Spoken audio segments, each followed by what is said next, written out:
Hi all. So if you watched the first video, you got a quick introduction to some big ideas about Plato and how he kind of fits into our study thus far and up until contemporary times.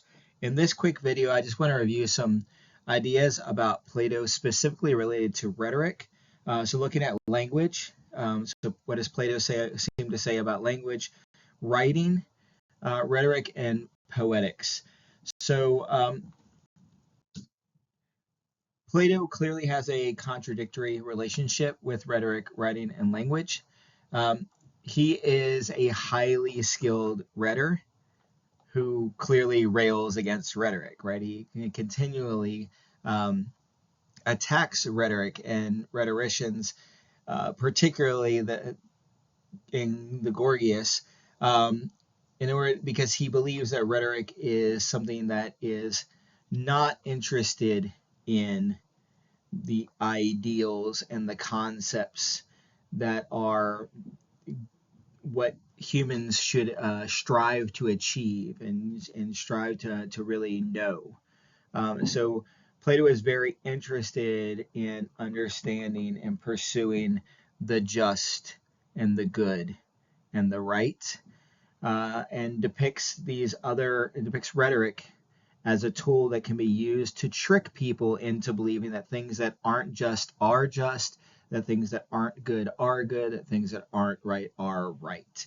And we certainly see this in some of the ways in which the sophists presented their perspectives on the practical uses of rhetoric, right?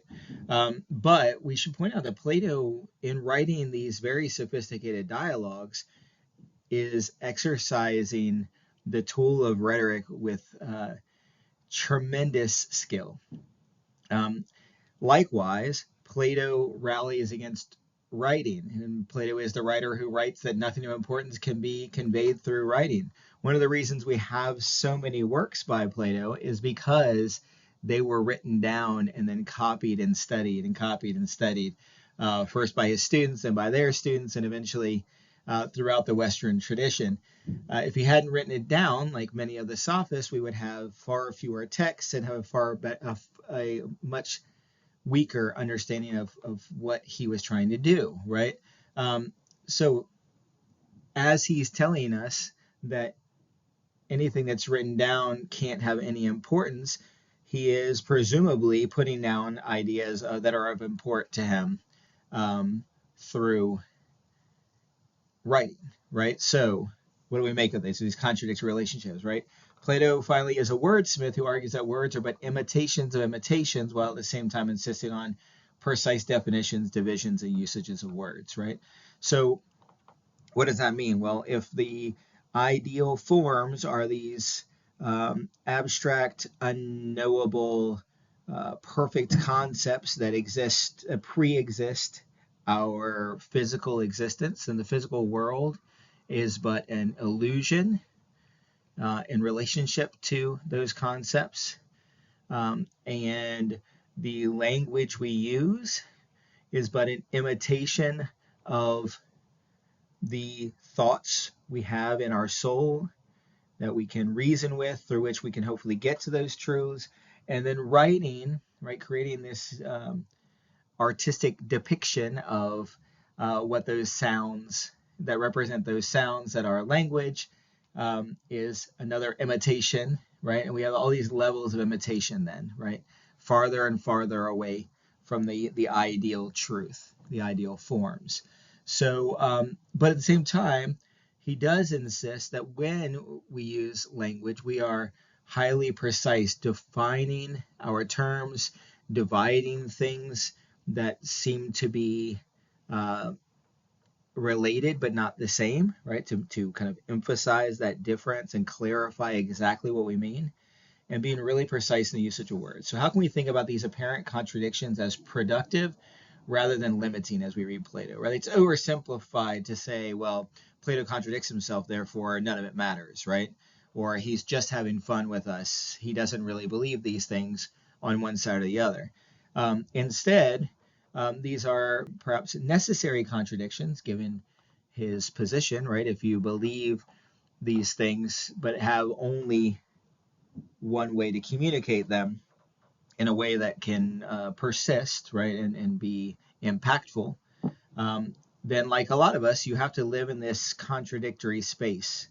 So how can we think about those contradictions as useful and productive in our own readings? So as I mentioned in the introduction to Plato, we should pay attention to some issues about reading Plato that matter, because they change the other ways in which we can interpret and think about the things we're reading.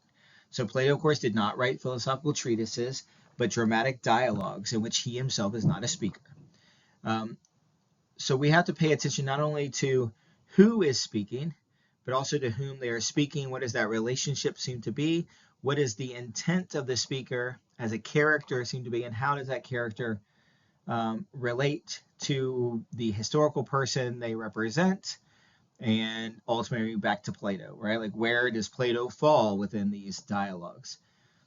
It is also important not to assume that the character of Socrates or any other lead character, though Socrates is the most typical lead character, always actually speaks transparently for Plato. In other words, we can't know for sure that Socrates equals Plato in these dialogues.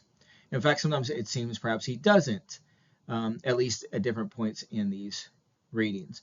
Complicating the interpretation of the dialogues and their interlocutors. Interlocutors are the people who speak, right? Is the speaker, particularly Socrates' use of irony. We addressed this in our discussion of Aspasia. But oftentimes we see that Socrates is being clever, being sly in the ways in which he is speaking to his interlocutors, and they are also at times doing the same as they respond to him, right? They're playing with each other the way that a real dialogue might happen between people who know each other. Further complicating our reading is the often self-contradictory nature of the dialogues and Socrates' admission of those contradictions. So interesting, unlike a treatise, which might attempt to demonstrate a single vision of a particular understanding of the world or claim about how we should operate or do things like philosophy or rhetoric. These are dialogues. And so we see the characters evolve through their conversations, and we see them admit when they say things that either are contradictory, and Socrates, for example, admits that, or they seem to be contradictory, and then allow the characters to explain how that contradiction works. So perhaps we can think about it in this way as readers. Plato writes the dialogues as reenactments of the philosophical dialectic, in which the readers must participate as interlocutors themselves to come to any kind of knowledge.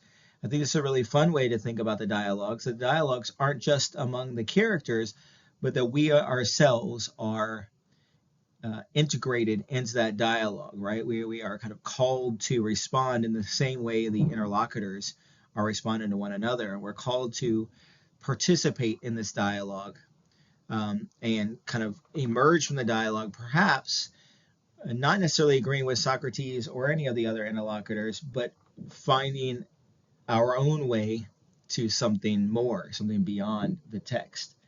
And that would certainly suggest a way in which Plato is attempting to use rhetoric and writing and language in a way that moves beyond writing, rhetoric, and language, right? That it actually is about our involvement in what is basically a written dialectic. So let's talk a little bit about Plato on language. We're not reading a lot about Plato's particular ideas about language, because those texts that are most interested in language specifically are not so interested in rhetoric. They're more focused on the philosophical idea of the forms and their relationship to other things in the physical world, like language. So Plato lived in a culture that was fascinated with language and public speaking. We know this in our study from the Sophists. Public speaking, public recitation of poetry, grand events with public speaking competitions, all these things were standard in the courts, of course, the assemblies, public ceremonies, festivals, and competitions. Plato competed with and disagreed with Sophists both pedagogically, right, both in the way he taught, and philosophically, the foundational ideas of of what it means to be knowledgeable, what it means to have virtue, all these things. But in letter 7, he writes, "For every real being, there are three things that are necessary if knowledge of it is to be acquired. First, the name, second, the definition, and third, the image. Knowledge comes forth. In the fifth place, we must put the object itself, the knowable and true real being." So if we think about a word as the name, the second, right, the understanding of that word, a definition, the third, a picture of that thing that is defined, then actual knowledge of the actual thing, and then what that thing, that object, the physical thing might seem to represent in what's kind of the being behind the thing, right? It's essentialness, its realness, and that is, you can see the steps away from the truth that Plato sees takes us to get to language. In other words, language in this way is innately unable to represent reality and is therefore dangerous, as it can be used to mislead, right? Because it is so far away from the concept that it names in Plato's philosophy that it's imprecise, it's incomplete. It represents but isn't the same, right? It imitates but isn't the same.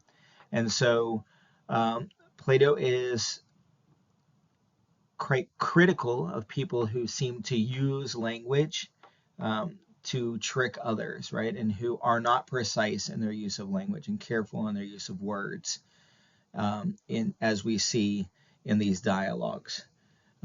Oftentimes, right, asking for definitions, asking for divisions, right, breaking down a word, not to get to a more precise definition of the word, but to get to the essence of that word, the concept behind the word, the idea, the form of reality, the absolute behind that word. Okay. Plato on writing. Writing is a further step then away from the real being, as it is a visual imitation of the spoken imitation that is language.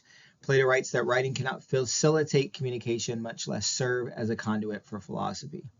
The dialogue is Plato's attempt to approximate the dialectical search for truth and alleviate some of the shortcomings of writing itself, right? So if writing is something that is static and complete, it is no longer in discussion or in reflection with anything. It just is, right? He writes in the Phaedrus, "Every discourse rolls about everywhere, reaching indiscriminately those with understanding no less than those who have business with it, and it does not know to whom it should speak and to whom it should not," right? And so here we see some interesting kind of what is the role of the audience and the danger or the responsibility for the speaker to make sure that the audience is clear and that we are giving the right information to the right audience. But writing exists separate from the writer, right? It's not our words in that moment, but our words locked in a moment that can be picked up later by anybody, like we're doing to Plato right now, right? Writing fails not only because it represents reality, but also because it cannot adequately address an audience, one that it cannot determine and one to whom it cannot reply. He later says, or previously says, "You'd think written words were speaking as if they had some understanding, but if you question anything that has just been said because you want to learn more, it continues to signify just that same thing forever," right? So unlike a dialogue in which there's a conversation and we can seek a deeper understanding of that knowledge and work to understand and know more, writing is just itself, right? So that leads us to Plato on rhetoric. Plato subjects rhetoric to intense scrutiny, but it is difficult to extract positions on rhetoric from the dialogues because they are much more than rhetoric, right? So once, as I mentioned in the overview, Plato isn't particularly interested in rhetoric. Plato is particularly interested in philosophy and those concepts that he hopes to come to know that underlie our experience, right? Like, what are those things that a priori knowledge is that we should really get to through careful reflection, through reasoning, right, through work with others, those things. Um, so Gorgias, for example, which is very much about rhetoric, places rhetoric instead it's not just about rhetoric. It places rhetoric in the context of politics in eudaimonia, or the good life, and questions the efficacy of rhetoric with relation to knowledge and power, right? So we see attacks on rhetoric for presenting the ability to present um, knowledge, or present things that appear to be knowledge as worthy and worthwhile, and to actually use language as a powerful tool through which a rhetor could trick people who are listening. So trick the audience into believing, right? And it becomes a tool of power, and therefore it's dangerous, right? It's not really a tool for pursuing knowledge, but instead a tool for convincing others that what you do or what you teach is knowledge, and that so we can see this in the ways in which Plato depicts the sophists, because they are depicted as having this ability to use language like a spell on their audiences to get them to believe different things, whatever they want, to bend their wills, right? Um, this is dangerous because for Plato, rhetoric is the art of ruling the minds of men, right? And the idea that you could rule someone else's mind, right, make them believe something, have that power over others, is something that Plato seems as dangerous because he sees people misusing rhetoric, right? Using rhetoric for what he sees as false purposes. In the Phaedrus, we see rhetoric placed in the context of interpersonal relationships, love and psychagogia, or the leading of souls through educative persuasion. And it posits a potential true rhetoric, even though he continues to critique rhetoric, that would create almost an erotic desire for knowledge and virtue. So, how might rhetoric in an ideal world be used for good, right? To